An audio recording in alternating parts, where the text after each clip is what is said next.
I have had my phone ringing off the hook from that one collaboration with that person. Because he said and she said, hey, if you don't have that now to collaborate, let's help you get there. Change is inevitable. Like every success happens because you changed something and you it was a fear that was within you. Motivation only lasts for a short amount of time, but discipline is what carries you forward. I can't do this on my own. Period. Are you looking at your business in terms of emotion, or are you looking at your business in terms of what's practical? I still believe that America is the best country in the world. Where can a kid of immigrants with no education become a physician? This is Small Business Celebration, where we're celebrating small businesses for big breakthroughs. Hello, Visioneers, to Small Business Celebration, and we're going to be talking about a variety of things. We're going to be talking about increasing your Yelp reviews, collaboration with vendors and other businesses, and more importantly, we're also going to be playing the Visioneer game. So we got a lot of great stuff that we're going to be talking about in this episode, and our guest this week is Richard Daley, the Vice President of West Coast Operations of Plush Vodka. Welcome to Small Business Celebration. Thank you for having me. Thank you for having me. And for Visioneers who don't know who you are you, and what is it that you do? My name is Richard Daley. I'm the Vice President of West Coast Operations for Plush Vodka, but I'm also Director of all the brand ambassadors on the West Coast to make sure that the reorders for the stores and stuff that go into production. You're also one of the partners in the company. I definitely am one of the partners in the company.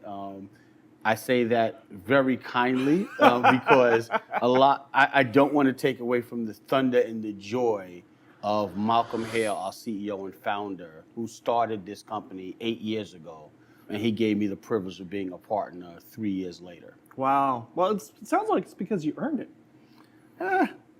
I was just a nice guy.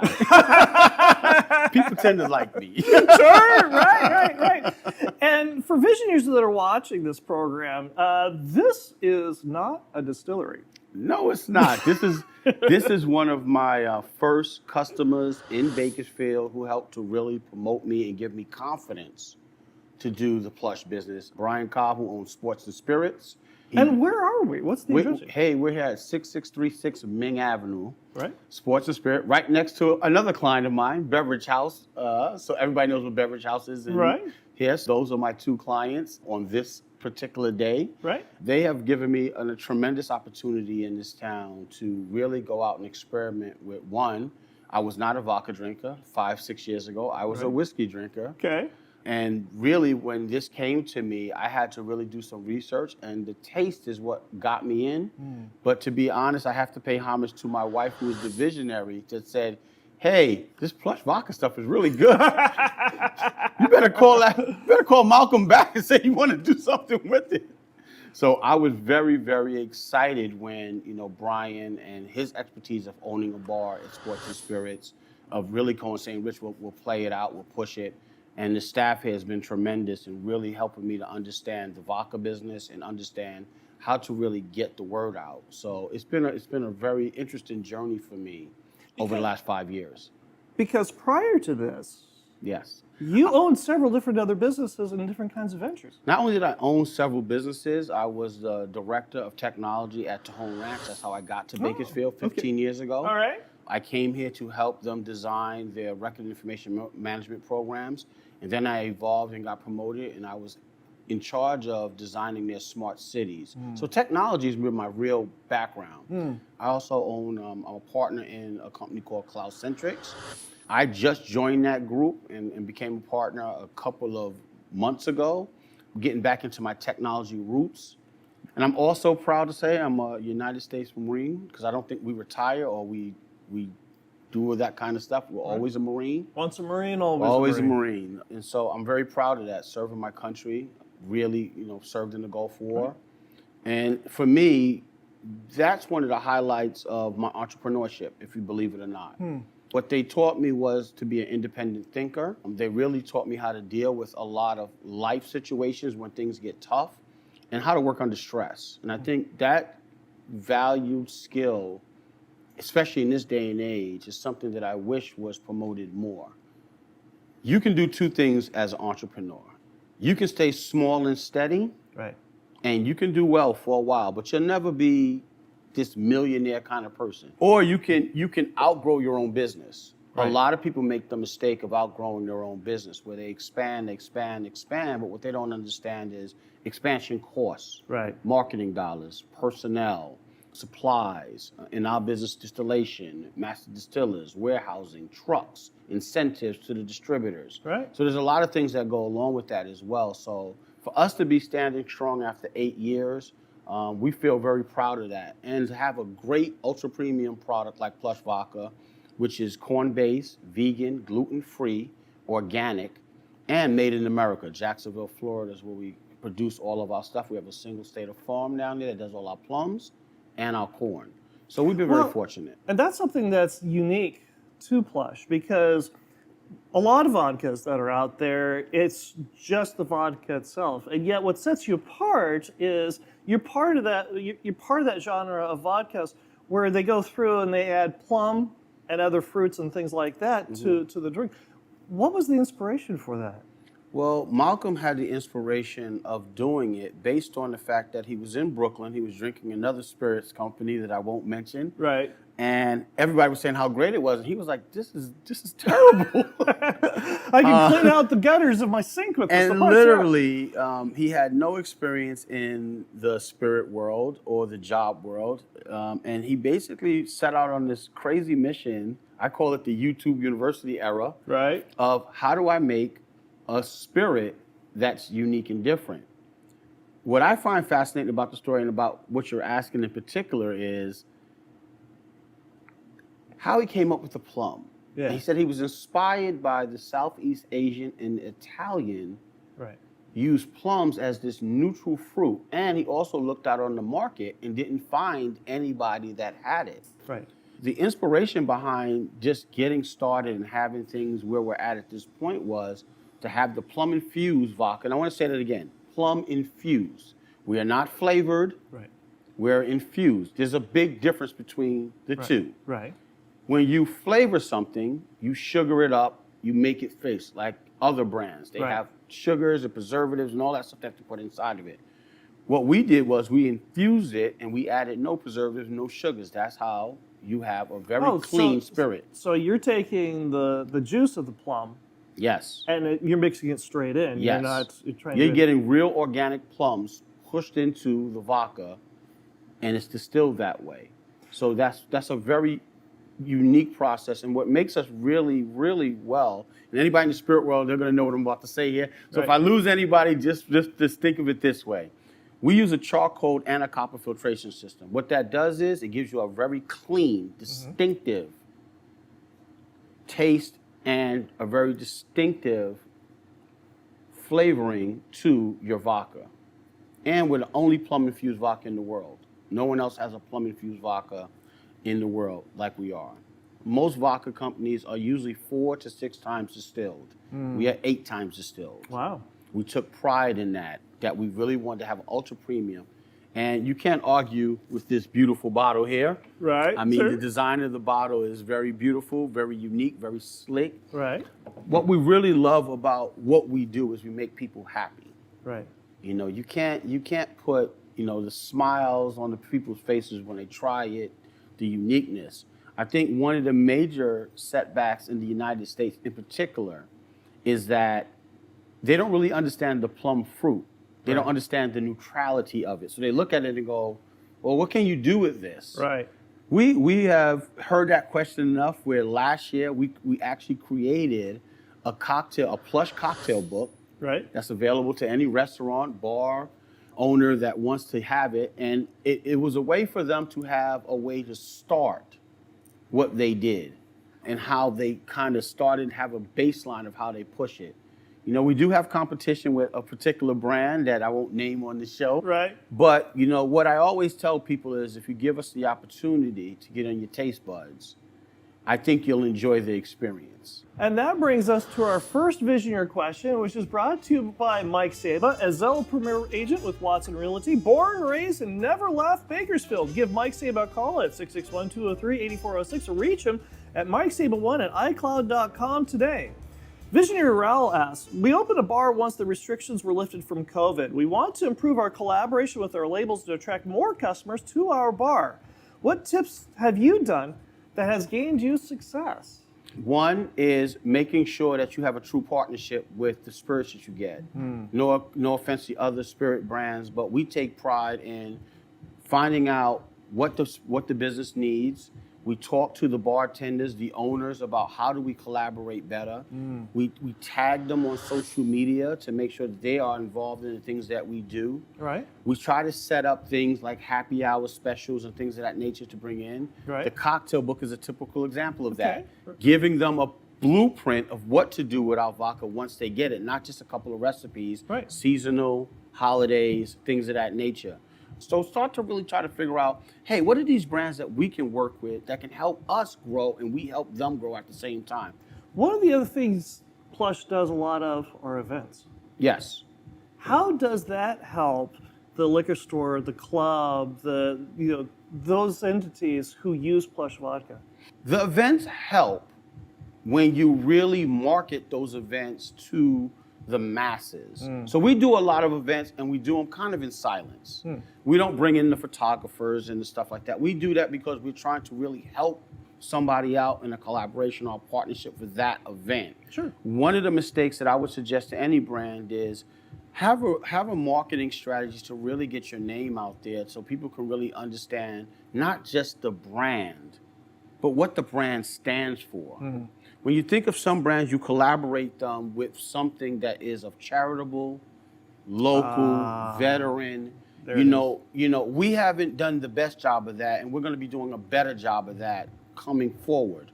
We help a lot of businesses out. When COVID hit, we really went around to businesses and said, hey, how can we help? How can we do something to help you kind of survive what's going on? Right. And I think that we should have been marketing some of that. We were trying to be humble about it and gracious. But in the world of social media and You YouTube, can't be humble. You can't be humble. humble. You have to be out. And I said this in the beginning of the year. We have to take Plush vodka and act like we're 20 to 35-year-olds. Right. We have to move with the times. And I think we didn't move with the times because we were hard-nosed in the stores, talking to customers. That's cool for the day. Right.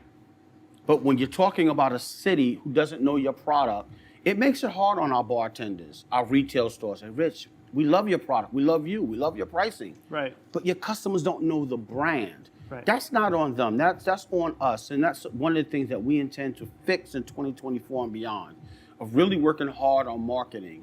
And just to give you a small sample size, starting January, we started to tag partners in stores and retail. And we're starting to see them repost that, tag us, calling us for ideas on how they can do some things better. And it really has gained us more popularity that way. And we intend to do a lot more than that as well. You may be hearing about us doing some things to collaborate with some kind of charities and things of that nature. And we'll be advertising the events that we do. And just for a great example of that, last week I did the Clipper Foundation party. The week before, during Christmas, we did the Call Realty Group's party. And we even did a private party for Adriana Malouf, who has the casinos and stuff. We did their private party, and we were the vodka of the night and the drink of the night. And in Texas in particular, where we have a very strong base and we have all the retail major brands, we're starting to really talk to them about things that we want to do down there as well. And I think one of the things that we also are trying to figure out is what community do we want to attach ourselves to? It's easy to have a marketing report and say, hey, my audience is a 28 to 45, $60,000 plus or where. Right. Those all seem very nice and kind. But the reality is, what community are you attached to? When you think of whiskey, you think of veterans, you think of country music, you have a specific mindset. When you think of vodka or you think of another brand, you think of partying. You think of another brand, you think of dogs. When you're a brand, you have to attach yourself to something or a real community that you can focus in on like a sniper. A lot of times when you're a brand, you're just running around the stores trying to get sales. Right. That's good the first couple of years. But if that's kind of almost like a machine gun, you're just spreading your stuff all over, your seat all over, your shots all over the place. You got to become a sniper when you're small because every dollar counts. And I think that's one of the lessons I'm learning even of. I have a lot of locations in California. I have over 400 locations. Right. But what I figured is I can't service California like that. It's too hard. Right. Even with 75 sales reps, it's too hard. But I can service and really focus in on key accounts and put my time heavily into those to build up a city and kind of grow to the next city, then grow to the next city. I think that's some of the things I would really advise on that aspect, to a lot of our partners out there. And that brings us to the Visioneer game. Now, Visioneers, if you're not familiar with the way the Visioneer game works, is that I have a random word generator here on my phone that randomly picks words out of thin air. And I have no idea what the word is going to be, but more importantly, neither does Richard. And Richard's got to take the word that's somehow associated with his business. And you do realize the weight of the world is on your shoulders. Not really, but I'll take that. Okay, all right. And our first word is note. Note. Uh-huh. One of the things that I will have to always do when I go somewhere Right. is note down information that I get from the stores, retailers, There it and is. understand how they run their business, and also to take notes on the fact that I have to go back and elaborate that to my team and figure out how do we translate that to the business. Gotcha. Gotcha. Well done, you. Well done, first word. All right. Okay, and our second, oh boy, our second word is poison. Oh my goodness. Come on, man. You gotta get another word. No, that's I'm in the liquor business. We don't want to be working for like poison. What are you talking about?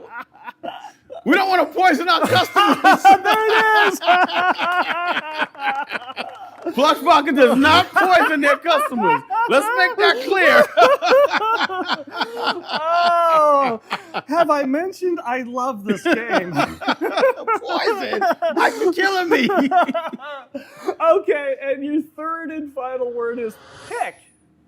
Oh, we're very selective on who we pick to collaborate with, who we pick as restaurants, bars, or retail stores that we're in, because we want to keep our company with people that also have picked us. So we're picking them, but they're also picking us. So we have to be careful on the picking process. That's enough picks for you? There it is. There it is. Congratulations. Get all three words you, right. thank you, Well thank done, you. you. Okay. Well, and what you just talked about is actually important, because any kind of collaboration, any kind of partnership, you have to choose to want to be Yes. in that collaboration. And one of the things that you mentioned is that there are other vodkas, there are other companies that do a variety of different things. But who have you said no to, and why? Well, we've turned down several opportunities. Some of them are because we're not built to grow that way. Ah, sure. Some of them were based on the fact that it just wasn't a good fit for the crowd that they had. And I'll give you a typical example. Local bars, right? Mm-hmm. They are beer and they are whiskey. That's Right. what they do. Right. Vodka's not their thing. So they may bring us in as a, hey, we like you, Right. so we'll bring you in, but it's not a good fit for them. So I wouldn't say we turn anybody down, but we won't sell them big deals because we don't want to overload them with product. Right. So, that is something that we have to be picky on who we deal with, who we collaborate with, not just for the sake of they may love our brand, Right.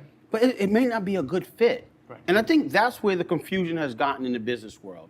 Just because you say no or they say no doesn't mean it don't like you or it's a, you're a bad person or a bad business. Right. No, it's just not good timing or good fit at the time. So, I've always grown up with the notion that every no equals a yes. The more no's I get, the happier I get. Right. Because that means my probability of getting a yes has gone up exponentially every time somebody tells me no. I don't And know how think many that- times you told me no to doing this interview. So Yes. so Yeah, exactly. It This was is a finally 2 year. got here. This is 2 year of me telling you no. and your persistence has paid off. I ground him down. It's weird that you say that. Is a LA radio show asked me to collaborate with them and do some stuff. Right.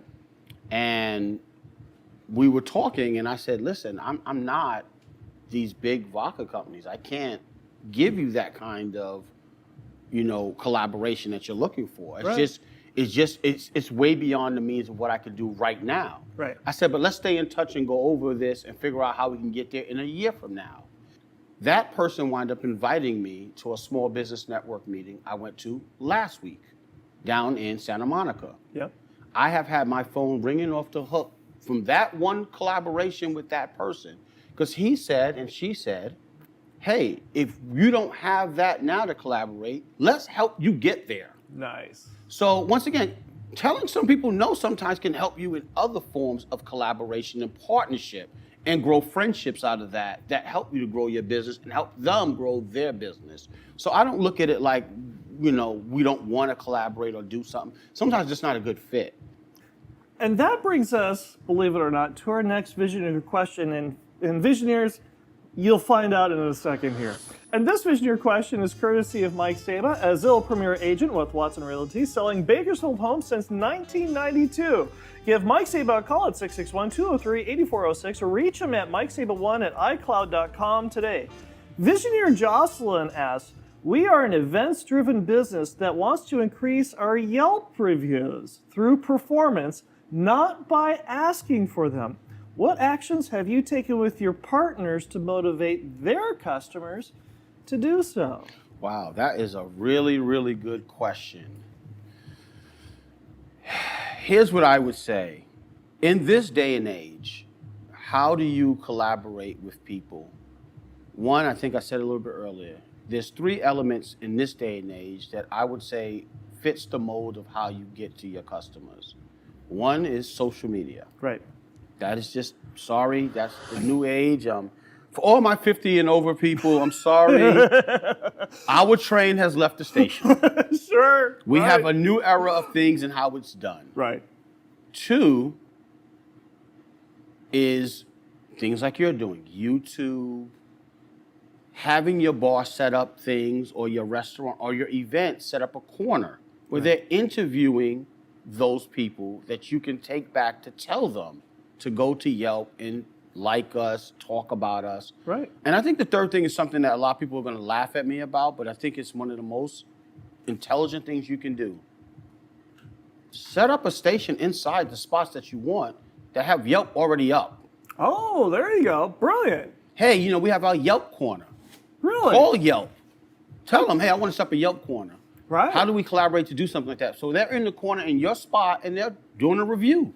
Right. And they can have that set up. Now, once again, these are ideas you think about, but these are things that you can do that don't cost you money. You don't even have to call Yelp. You can just literally put an iPad up in the corner. Right. Say, hey, y'all, before you leave out, give us a Yelp review. Nice. But what the problem is in this day and age is no one wants to ask anybody for anything. You have to ask. You have them. to ask, Right. The only thing that you don't, my grandfather was big on closed mouth, don't get fed. Right. And, I didn't understand what that meant when I was a younger child. But as I grew up to an adult, I understood what he meant. He was like, yo, if you don't go out there and ask people to go out into the world, just the same concept he told me about every no equals a yes. If you don't go out in the world and ask for what you want, how do you expect to get anything? Right. And I think that's, to me, the downfall of a lot of the younger generation that are used to the phone. I'm not telling you your phones are not important, but remember what these phones and these iPads were designed for. You have an advantage that me and Mike didn't have. Those phones are business tools. Right. Everybody who has a phone has a business, Right. whether you understand it or not. Can't you download the Instagram app and go live? Right. Can't you get YouTube and start a channel? Right. Can't you go to Facebook and either do a show or post about what you're trying to do? That's a business.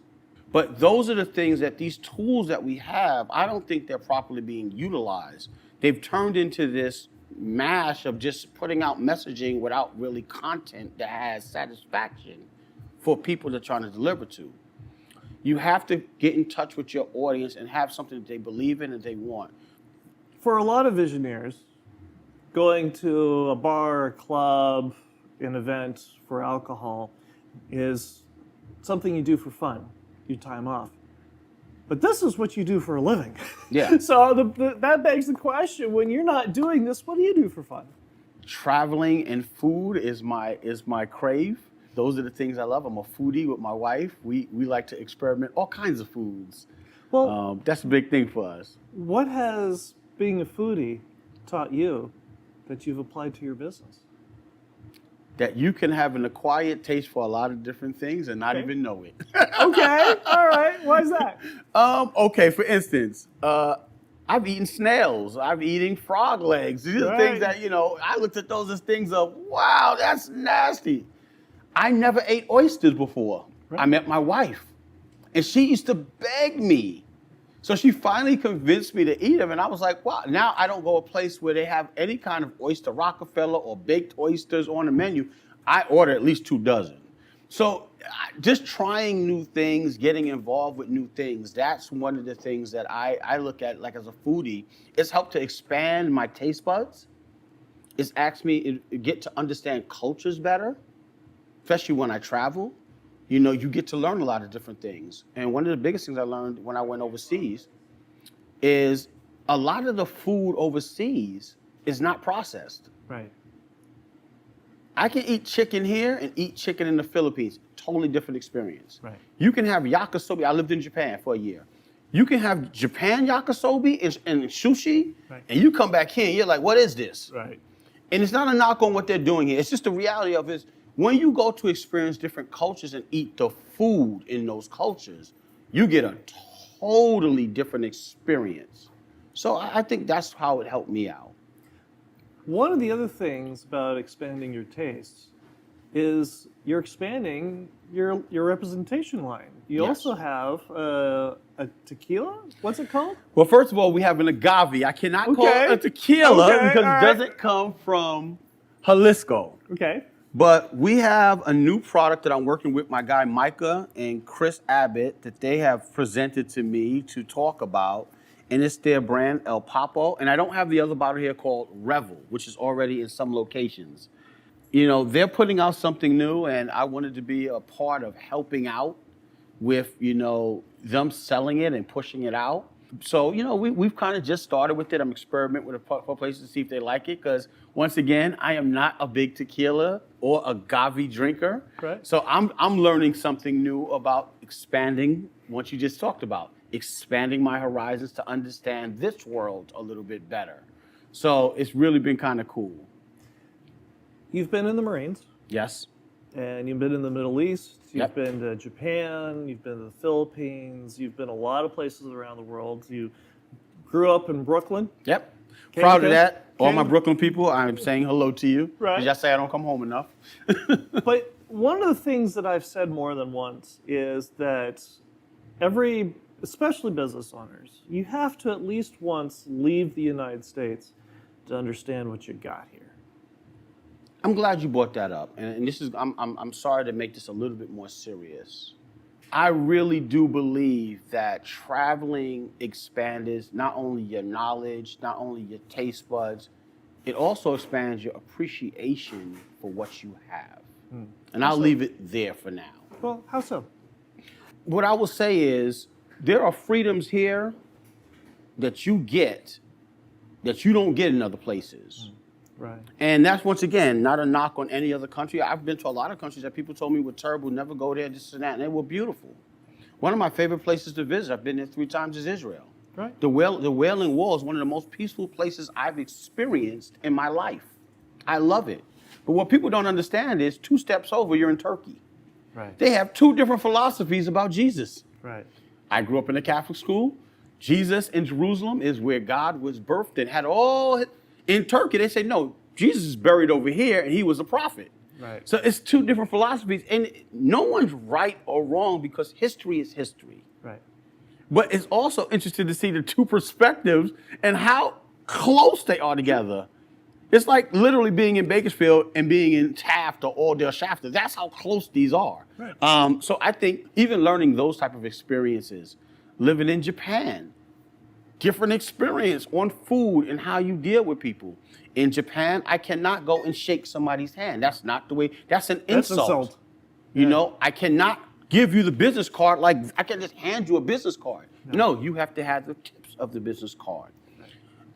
For the visionary out there who's having a rough time, difficult time. What do you say for them?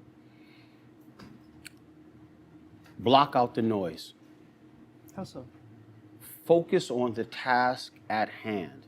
You're going to have rough times. That's the reality of it. If you're an entrepreneur or business owner of any kind, I don't care if you're a billionaire now. Right. You find me a billionaire that didn't fail, and I'll call him a liar. Right. You're going to have rough times. You're going to have times where you have no money in the bank, your credit stinks, you're driving around on E trying to get a sale, Right. and you're trying to figure out, why am I doing this?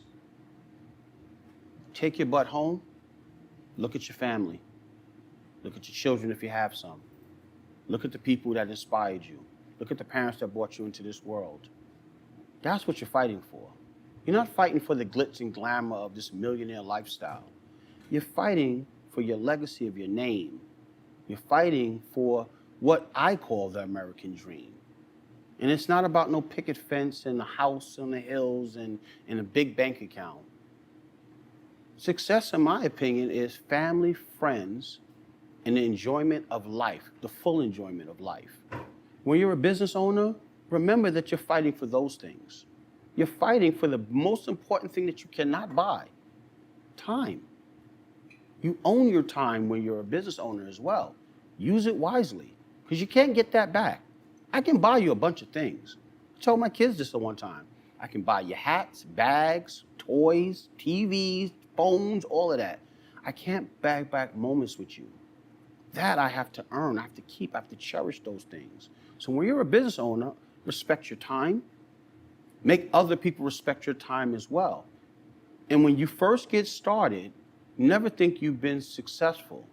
Success comes when you're sitting back and the business starts to run itself, and even then, you have to be involved. So be inspired to be different. My motto and my tagline is dare to be different. Dare to be different out in this world. Go out there and try to conquer what you set your mind to. Don't let other people distract you into, oh, you can never get that done. Oh, somebody else done that. If Malcolm, myself, and the other people and partners in Plush Vodka would have thought, well, there's already a ton of vodkas out there. Why would I want to put out another vodka? And believe me, I was told that. People said, Rich, you're crazy. You're a tech guy. Why the heck would you want to go out and do spirits? Right. You want to walk the streets?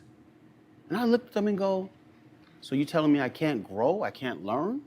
I can't be better? I can't do something different? And just to let you know, Mike, I've been a Marine. I've been a college basketball player. I've been a t-shirt and hat owner. I'm a sports agency owner. I'm a nonprofit owner. I'm a spirits owner. I'm a tech owner.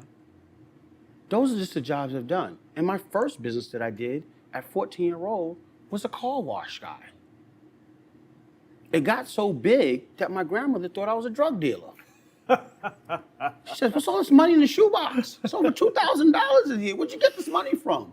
I literally had to walk into the park, and every Sunday, all these guys with nice cars would be out there, and they would say, hey, kid, wash my car.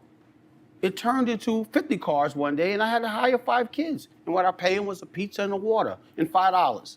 Back then, that was big money in the 80s. Right. And that was my first entrepreneurial adventure. But if I'd have never done that, my grandfather told her, hey, leave that boy alone. Yeah. They went down, saw what I was doing. Leave that boy alone. That's his money. He's good.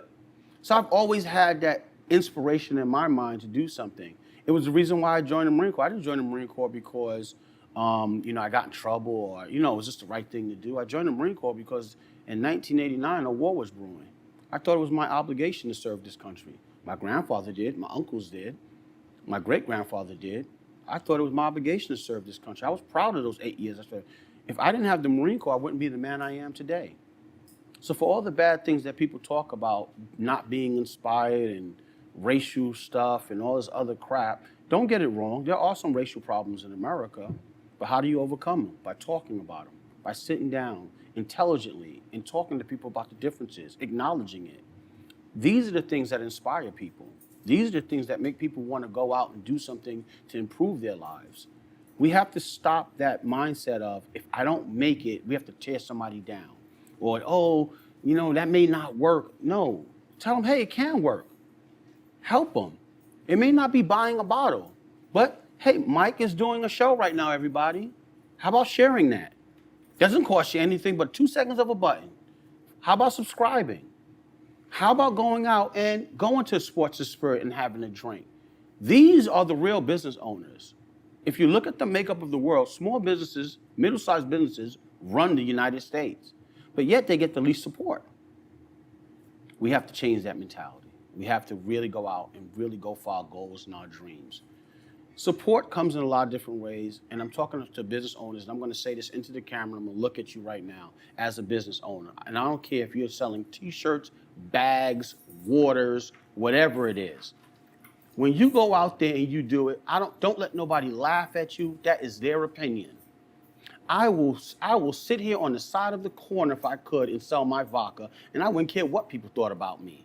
I know who I am, know who you are. Respect your time and make people respect your time. And last but not least, treat people with kindness because you never know who you're talking to. And that's my message to you all out there to inspire you to really go on in your business and goals. And if you have any questions, I know Mike's going to list all this stuff and he's going to make me say these things, but I want to get through this first. Well, and if Visioneers want to get in touch with you, Yes. how do they do that? There's a couple of ways you can get in touch with me. You can get in touch with me at www.plushvodka.com. On Instagram, we have our Plush Vodka page, but if you want to directly talk to me, I'm at rdaley970 on Instagram. I'm Richard T. Daley on Facebook or Twitter. And just overall, if you want to get in touch with me and just say, hey, Rich, I want to have a conversation, I'm at richard@plushvodka.com. And make sure you pick up a bottle of Plush Vodka when you're out there having a good time or having a cocktail on a Wednesday today. Make sure you go out and get your Plush Vodka, your cocktail. But last but not least, before you start, Mike, I want to thank all the customers that have supported Plush Vodka, all of the distributors that have supported our vision and our goal, and most importantly, I want to thank Malcolm Hale for his opportunity that he gave me inspiration to look at this company and see the vision that he's had. And watch out for Malcolm Hale, everybody. I think he's going to be the first billionaire under 40 that I know. So, thank you for that in the time today. But, Mike, I really appreciate this, and I'm inspired by you. Thank you for joining us here at Small Business Celebration. It's been a real privilege. No, it's been my privilege, and I said thank you for the opportunity to come on the show and finally get to sit down and have a real conversation. It only took like 2.5, 3 years to do that. Yeah, I know. But that's the way life goes sometimes, Mike. Like he said, lots of no's eventually leads to a yes. And if you enjoy Small Business Celebration, go ahead and like, subscribe, notify, and say something nice about Richard in the comments. I'm sure he'll be taking a look at this soon. And we'll be right back with my final thought. Visioneers, Small Business Celebration finally has a blog. Yes, you can find it at smallbusinesscelebration.com/blog, where we go ahead and take the interesting things that our guests on Small Business Celebration talk about and give a survey of the things that they said to help inspire you. So go ahead and check out Small Business Celebration's blog at smallbusinesscelebration.com/blog today. How you practice is how you'll perform. Recently, Small Business Celebration participated in the Executive Association of Kern County's 2024 trade show. And yes, Visioneers, we brought the Visioneer game out into the open. We had a booth where Visioneers were lining up for 4 hours to play the Visioneer game, and we had a hoot. It was so much fun. And when the event was over, one of the Visioneers came up to me and asked me, Michael, how often have you been doing this? Because this thing was amazing and a lot of fun. And I said, well, this is really the first real time we've trotted this thing out and played with it. And he said, it sure didn't look like it. Well, what that Visioneer didn't know is that the week before I had set up in my office the 10 by 10 square, where I set up the backdrop, and I set up the table, and I set up the cameras and the lights and the signage, and the markers where I was to stand and the contestant was to stand.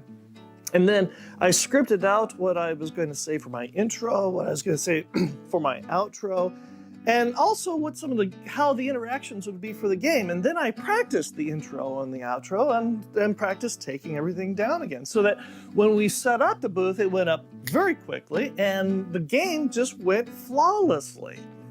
It was just another example of how you practice is how you'll perform. I hope you enjoyed our conversation this week with Richard Daley with Plush Vodka, and I hope you learned something that you can use today to grow a strong and profitable business. And we'll see you here again next week when we celebrate another small business making a big breakthrough. What kind of vodka does a Jedi drink? Wow. I have no clue. Plush, of course, because only the Sith drink Absolute. I can see this is going to be a tough day. It's going to be a tough day. Why do depressed people push vodka on elevators? Let me hear this one. What's the punchline here? Because it helps elevate their spirits. Oh, boy. Shall we start? Yes, let's Okay, go. please get this over with. Okay. Welcome, Visioneers, to